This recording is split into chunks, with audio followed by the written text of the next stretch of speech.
Angle 3-0. On target. Angle 3-1. Left on target. Engage. 15-200. 15-200. Fire!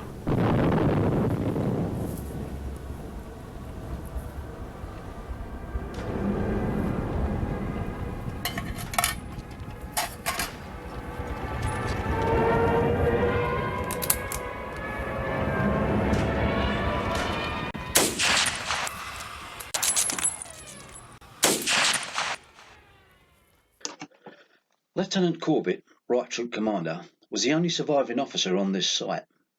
All senior NCOs and near to 70 men being killed, also 30 wounded, in nearly every case having no weapons with which to even protect themselves. From the accounts given, it is obvious that the battery did excellent shooting and accounted for a great number of planes. The barrage fire over the harbour was most effective. Lieutenant Corbett's account of the catastrophe to the Right Troop shows the vital necessity of arming all personnel, as all spare men were simply mown down defenceless in the trenches, the gun crews being bombed and finally shot in the gun pits. In spite of the inequality of arms, all but 20 of the enemy were either killed or wounded. And as there were at least 3 officers in the attacking forces, there must have been 50 or 60 men from the gliders, besides paratroops who came through the olive groves.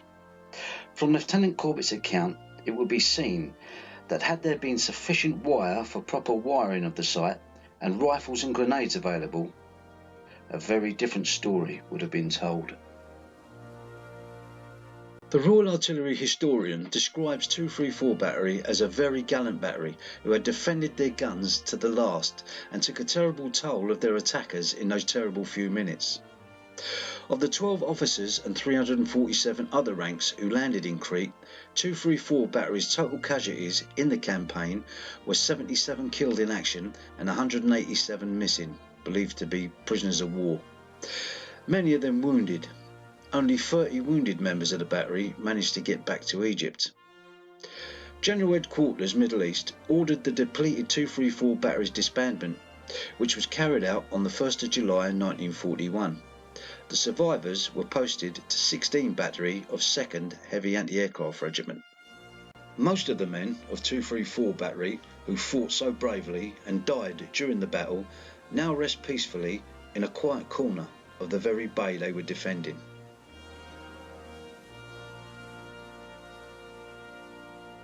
234 Heavy Anti-Aircraft Battery was actually a territorial army unit. The only memorial I can find dedicated to them, apart from their actual tombstones and their names on the Phaleron Memorial in Athens, is the stained glass window in St George the Martyr Church in Ramsgate, Kent. John, or Jack Clough, made it to Egypt aboard HMS Phoebe, a Dido-class destroyer. Eddie Lawrence made it back to Egypt aboard HMS Abdul, a mine-laying cruiser. Charlie Milner also made it back to Egypt. Alf Hay ended up as a prisoner of war. And this is the only surviving photograph of the unit I can find anywhere.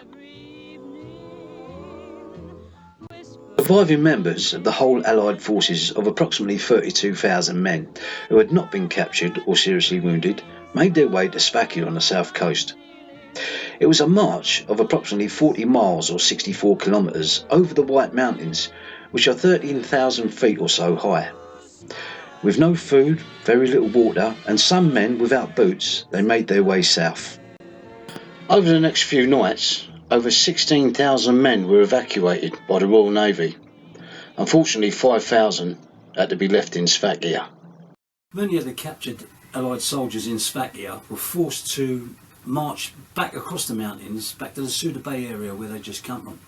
To coincide with the 80th anniversary of the Battle of Crete, I'm going to walk in the footsteps of those men, from Sfakia on the south coast, across the White Mountains to Suda Bay War Cemetery, where I hope to arrive there in time for the official ceremony to lay a wreath on behalf of the British, Commonwealth and the Greek forces that made such a sacrifice during the Battle of Crete, and also to the Greek civilians who paid a heavy price at the hands of the Nazis. You'll find the Just Giving link all through the video. All proceeds go to SSAFA, the Soldiers, Sailors, Airmen and Families Association, so please give generously. And here's to the boys of 234. Cheers. Oh, I suppose I better start getting fit now. 105 and the 30. Clear 112 and the 30. On target! And the 31, that's on target. Engage! 15, 200! 15, 200!